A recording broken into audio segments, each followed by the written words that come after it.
ክብርን አምላኽና ይኹን እግዚአብሔር አምላኽና ሽሙ ይባረክ ማለት ከምዚልካ ሓደ ክትውዕል ከለካ ደቂምካ ክትነጋገር ደቂምካ ክትራኸብ ብጣዕሚ እዩ ደስ ዝብልና ኣብዚ ናይ ሎም መዓልቲ ናይ እንቋዕ ኣብፀሓና ንመበል 9 ዓመት ናይ ኣዴታት ናይ ቃለ ህይወት ዓዲግራት ዘብዓልና እዮም ንእሽተይ ንግግር ይኽናገር እንቋዕ ን9 ዓመት በዓል ኣዴታት ቃለ ህይወት ናይ ዓዲግራት ማለት እዩ ኣብፀሓና ከምኡ እውን ናይ ኢትዮጵያ ናይ ትግራይ ኣብ ዓመት ካብ ዓመት ናብ ዓመት ተሻጊርና ዝመዓልቲ እዚ ክንበፅሕ ዝኽኣልና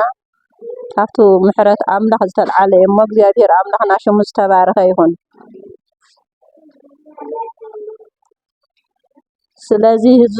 ሎም መዓልቲ ነብዕሎ ዘለና ከምዚ ኢልና እግዚአብሔር ይመስገን ኣቂድ ኣሕዋትና ደው ኢልና እነብዕሎ ዘለና በዓል ብመዝሙር ብቃል ከምኡ እውን ብጸሎት ምምራሕ ብኻሊእ እውን ተፈላለየ ነገራት ማለት እዩ ንዙይ ዘብፅሐና እግዚአብሔር ካብ ጓዳ ኣገልግሎት ሓሊፍና ናብ መድረኽ ክንበፅሕ ብቶም ዓበይቲ መራሕትና ተነጋጊሮም ዘገልግሎት ናይ ኣዴታትስ ኣብ ውሽጢ ክቀሪ የብሉን ክወፅእ ክኽእል ኣለዎ ናብ ካሊእ ከይደን ብዙሓት ማለት ዝፀግአን ክካፈል ኣለዎ ብምባል ኣብ ውሳኔ ተበፂሑ ናብ ዘገልግሎት እዚ ክንበፅሕ ዝኽኣልና እግዚአብሔር ኣምላኽና ኣፀቢቕናና እነመስግኖ እግዚአብሔር ኣምላኽና ሽሙ ዝተባረኸ ይኹን ስለዚ ካብዚ ተልዓለ ብዓዲግራት ደረጃ ድማ ብ2009 ጀሚርና ማለት ኣገልግሎት ኣይነበረን ኣይኮነን ከምቲ ዝበልናዮ ናይ ጓዳ ኣገልግሎት ናይ ቤተክርስትያን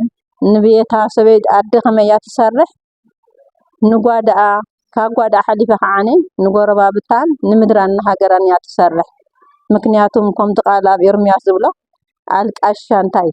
በኻይት ኣደ ፀውዕለይ ከም ዝብል ማለት እዩ እትነብዕ ዓደ ካብ ውሽጣ ተሰሚዕዋ እንታይ ትገብር እትሽከምን በቃ እትቃትት ኣዶ ማለት እዩ ስለዝኾነ እግዚአብሔር ኣምላኽና ሽሙ ይባረኽ ብዝተፈላለየ ኣገልግሎት እናገልገልና ንርከብ ማለት እዩ ብዙሓት ኣሕዋት እውን ንኣገልግሎት በቂዐን ኣብዚ ቃለ ህይወት ዓዲግራት ማለት እዩ ካሊእ ቦታ ከይደን ከም ኣዲስ ኣበባ ክሻዕ ካናዳ እውን ዝኸዳ ኣለዋ እግዚአብሔር ኣምላኽና ሽሙ ይባረኽ ኣብ መቐለ ኣብዚ ተወሊደን ኣብዚ ዓብየን ሕዚ ኣብ ተፈላለየ ዕብይ ዝበለ ደረጃ ኣገልግሎት ዘለዎ ኣሕዋትና ኣለዋ እየን እግዚአብሔር ኣምላኽና ሽሙ ይባረኽ እዚ ዝገበረ ግን መን እዩ እግዚአብሔር እዛ ቤት እዛ ቃለ ህይወት ዓዲግራት እዚኣ ወሊዳ ተዕቢ እንደገና ትሰድድ ያ እግዚአብሔር ይመስገን ድድ ኣብዚ ኣኪባ ተንብረ ይኮነትን ምናልባት ከምዚ እናውሕድና ክትሪእና ከለኹም ስለንሰድድ እዩ ብርተስፍሕ ብዙሓት የን ብሽረ እንተኸይድና እውን ኣለዋ ብኻሊእ እንተኸይድና እውን ኣለዋ እግዚአብሔር ኣምላኽና ሽሙ ዝተባረኸ ይኹን እዚ ኣገልግሎት ነገልግሎ ኣገልግሎት ከዓ ብጸሎት ብቃል ብመዝሙር ኣገልግሎት ናይ ጸሎት ጊዜ እናሃብና እንታይ ንገብርና ከምኡውን ካልኦት ውሽጣዊ ዝኾኑ እግዚአብሔር ብዝረድአና ነገልግሎ ኣገልግሎት ኣለና ማለት እዩ ስለዚ ብዙ ዓመት እዚ ከዓነ ጠቅላላ ብዙሕና በደታት ወሲኽና ኣለና እግዚአብሔር ኣምላኽ ሽሙ ይባረኽ ኣብዚሕና ኣሎ ገና እውን ካብዝሐና እዩ ስለዚ ብዙ ምስክርነት ወንጌል ከዓነ ብጣዕሚ ተብዓት ዝኾነ ኣሕዋት ስለ ዘለዋና ከዓነ እግዚአብሔር ኣምላኽና ብጣዕሚ ኢና ነመስግኖ ብዙ ደስ ኢሉኒ ከዓነ ብዙ ተወሳኺ እንቋዕ ደሓን መጻእኹም ክብል ወይ ከዓነ እንቋዕ ኣብፅሓኩም እየ ክብል እንቋዕ 2018 ናይ ኣዴታት ዓመታዊ በዓል ብሰላም ብጥዕና ኩልና ዓቢ ምስንኡስና ምሕረት ኣምላኽ ተኸሊልና ፍቅሩን ጉስነቱን ከይተፈለየና እንቋዕ ኣብፅሓኩም እንቋዕ ኣብፅሓና እዚ ዝገበረ እቲ ኩሉ ዝከኣሎ ዘይምርመር ብሰብ ኣእምሮ እንተተናገርኩ ቃላት ዘይገልጾ